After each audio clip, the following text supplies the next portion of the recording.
Hongera kwa mchezo, lakini pole kwa matokeo. Kama captain, nini hasa kimepelekea kupoteza mchezo wa pili kwenye ligi daraja la 3 mkoa huu wa Mtwara? Kwanza kabisa awali ya yote niweze kushukuru Mwenyezi Mungu tumemaliza mchezo wetu salama. Na nadhani hii ni moja ya matokeo. Mpira una matokeo matatu. Hatukuja hapa kwa lengo la kupoteza mchezo. Tulijiandaa tuje kushinda mchezo, lakini mchezo ndo kama ulivyo. Tumefungwa goli mbili. Ila tunaamini tutajiandaa katika michezo ambayo imebakia. Tutaenda kupambana, bado hatujakata tamaa. Pengine wapinzani wenu walikuwa bora katika eneo gani ambalo mlishindwa kuweza kuwa contain na kuwaruhusu wao wanawafungeni?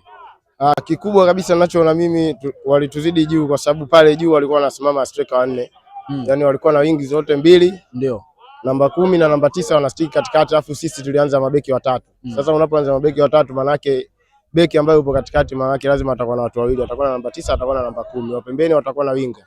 Ndio kitu ambacho sisi tulizidiwa kwa kipindi cha kwanza, wakapata zile goli mbili. Baada ya kurudi mabeki wanne kama ulivyoona tumecheza hatujaruhusu goli na sisi hatujapata goli. Kipi sasa mashabiki watarajie kutokana na muendelezo wa matokeo haya ambayo mmeyapata na mmesalia na michezo miwili tu kuweza kukomboa nafasi yenu? Kikubwa zaidi tunawaambia wasikate tamaa, waendelee kutusupport kwa sababu hata na sisi bado hatujakata tamaa, tunapambana. Asante sana. Naamini chochote kinaweza kutokea mbele. Shukrani. Asante.